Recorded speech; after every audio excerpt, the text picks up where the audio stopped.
Hi, everyone. I'm Yolanda Jameau. I am a physician and medical educator here in Florida, and I've been involved with YSC in various ways for about the past 5 years now. Today, YSC is excited to welcome Dr. Reshma Mahtani to discuss biomarkers and metastatic breast cancer. You may be wondering how biomarker testing is used in diagnosis and treatment of metastatic cancer, breast cancer, and today we will answer those questions and more. So let me introduce Dr. Mahtani. Dr. Reshma Mahtani is a medical oncologist practicing in South Florida. She is an associate professor of medicine at the University of Miami Sylvester Comprehensive Cancer Center in Deerfield Beach, Florida. She is co-leader of the breast cancer program and director of community outreach. She is an active clinical researcher, and her research focuses on novel therapies for the treatment of breast cancer. At Sylvester Cancer Center, she oversees the clinical trial program across the network. She has served on the ASCO Quality Oncology Practice Initiative Steering Committee and is a member of the editorial board of the Breast Journal. So welcome, Dr. Mahtani. Thank you, Yolanda. Thank you for having me today. So can you briefly explain what are biomarkers and what type of biomarker testing may an individual receive after breast cancer diagnosis? Sure, happy to. So biomarkers are really just molecules that indicate normal or abnormal processes that are taking place in the body and may be a sign of an underlying condition or a disease. And in breast cancer specifically, we commonly look at three biomarkers when a patient is diagnosed initially with breast cancer. And those three are the expression of the estrogen receptor, progesterone receptor, and whether or not there is overamplification of a gene called HER2. So these three components of the tumor are biomarkers because they're both prognostic and predictive.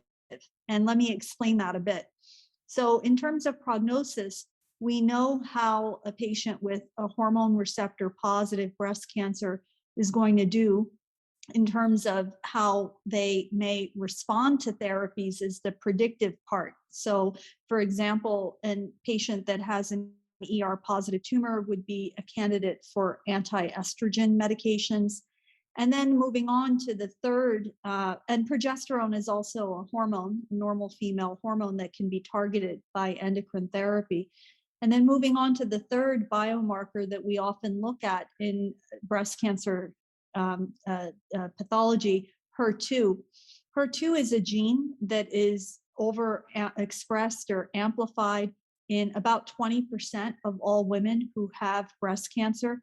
And this gene can make the cancer a bit more aggressive. So that's where the prognostic part comes in. And the predictive part of the biomarker, again, is linked to the availability of multiple targeted therapies against the HER2 gene. Okay, so the prognostic part of it is more sort of how the patient might do or how aggressive the tumor might be. And the predictive tells more about possible tools that our doctor can use to treat the breast cancer? Correct. And, you know, there's a saying in oncology, tissue is the issue, which means that really what we need to do is make sure that we have a clear understanding of the pathology of the individual's cancer.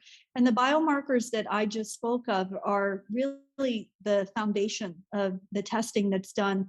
But we now have evolved beyond that in breast cancer, and we have even more biomarkers that we can use to select therapies for patients. So for example, we have in the triple negative space, meaning the tumors that are not estrogen driven, not progesterone driven, and not over amplifying HER2 gene.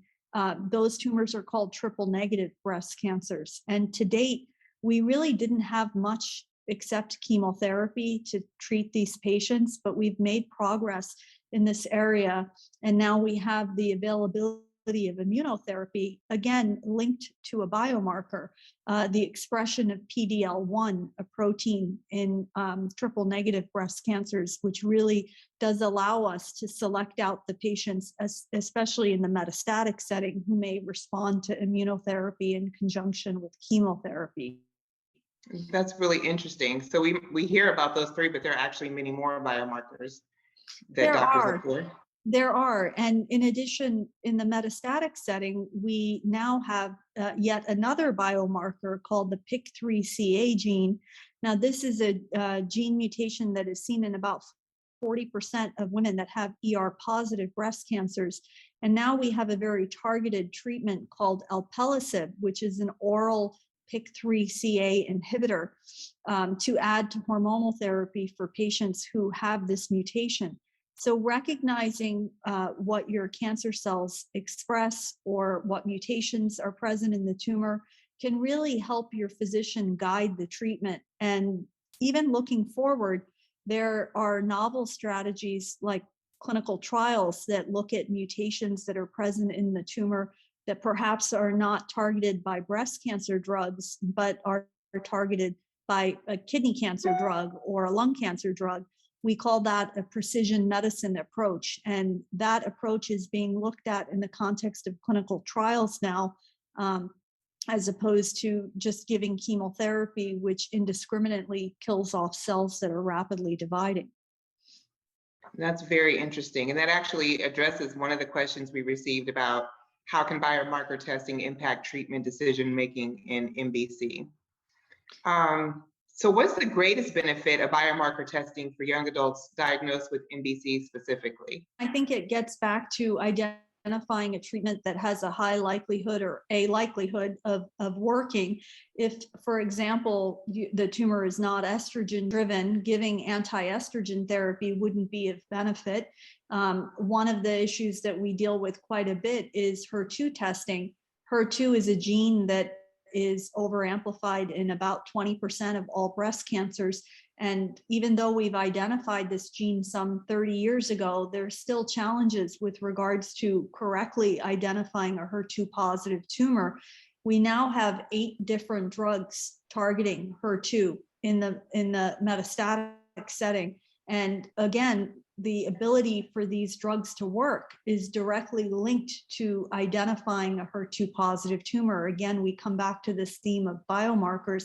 And I don't think it's unique for younger patients as opposed to older patients. I think that in breast cancer care, we want to make sure that we're giving individualized treatment to all of our patients. And that, again, is very much linked to correctly identifying what has the likelihood of working and conversely, what is not likely to work based on a biomarker. And I was wondering if you could tell us the biomarker testing, is it done on the blood, or I know you mentioned tissue? Yeah, it's a great question. So what we are doing currently is we have the availability of testing on the tumor tissue testing. And then now we also have more sophisticated technology where we can actually pick up fragments of DNA that are circulating in the peripheral blood from the tumor. We call it circulating tumor DNA. And oftentimes, like for example, the PIK3CA mutation, which is a mutation that about 40% of ER positive tumors have, this can be picked up very commonly on circulating tumor DNA, just a basic blood test.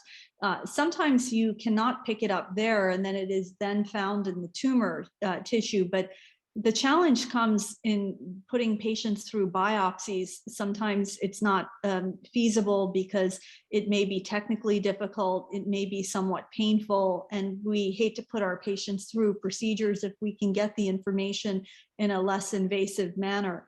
So circulating tumor DNA has been really helpful. And in other tumor types like lung cancer, there's been quite a bit of different mutations that can be picked up on circulating tumor DNA. I think we're a little bit earlier on in breast cancer in terms of those mutations being actionable.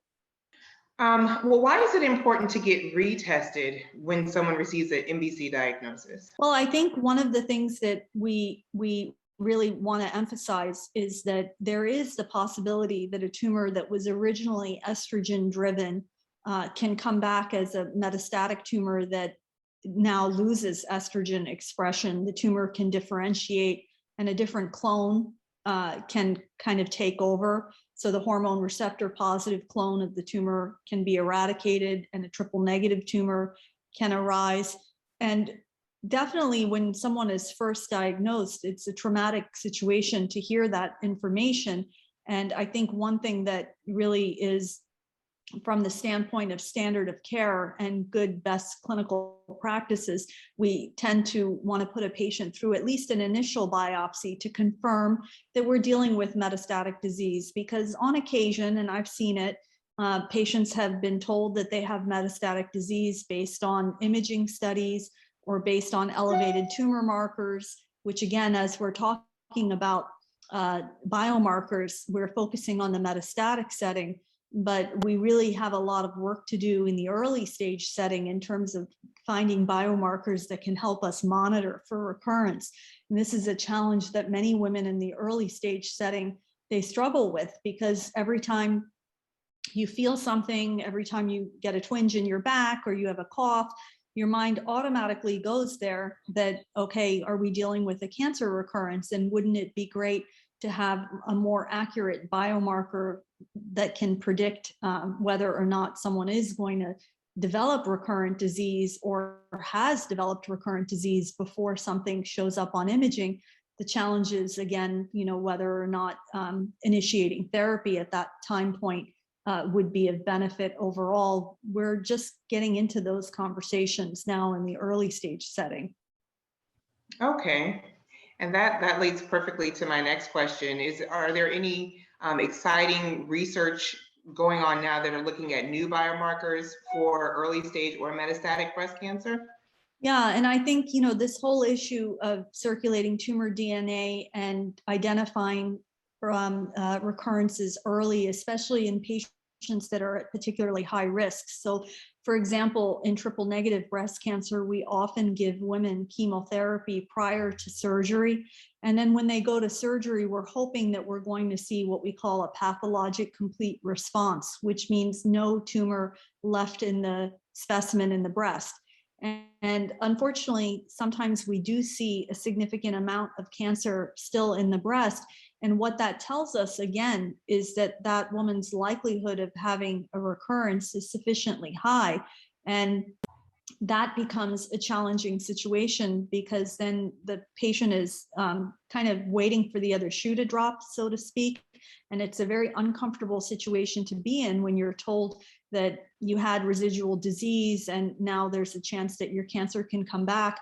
So we're looking at strategies of identifying those patients earlier on, with potentially looking at circulating tumor DNA and seeing if intervening early may perhaps change the course of the outcome for those patients. But we're, again, very early on in those discussions. And then the other information, especially since we're talking about younger patients here, in terms of biomarkers that we haven't discussed, is genetic testing. So a lot of women confuse genetic versus genomic testing. So genomic testing is looking at some characteristic of the tumor or a mutation that may be present, whether or not there's the tumor is driven by estrogen, or there's a gene mutation in the estrogen receptor. That's very different than genetic testing, which really looks to see whether or not your breast cancer developed because of a hereditary predisposition, which means that a gene, most commonly BRCA1 or BRCA2, are the most common genes that are responsible for hereditary breast cancers. But now we know there are a host of other genes that can also increase your risk. And the good news is, in early stage disease, now we have a targeted therapy called a PARP inhibitor that has been shown to reduce the risk of recurrence in patients with BRCA mutations and are at high risk for recurrence. For example, like I had mentioned, those with residual disease or multiple positive nodes. So again, knowing your BRCA status or your genetic testing status is a biomarker as well, because it allows us to choose a treatment that may be helpful for you. And also it informs your risk of developing breast cancer. That's really exciting. Thank you for sharing that. It sounds like a lot of progress has been made, and there are a lot of exciting things on the horizon that will be helpful for a lot of patients. Well, thank you, Dr. Mahtani, for sharing your expertise today. YSC would also like to thank Novartis for its support of this event and future educational programs on biomarkers. You can check out our full series on biomarkers, including deep dives into the basics of biomarkers, personalized medicine, and what questions to ask your healthcare team. And if you're interested in other YSC programs and support, please visit youngsurvival.org. So thank you, Dr. Mahtani, for your time today. Thank you so much for having me.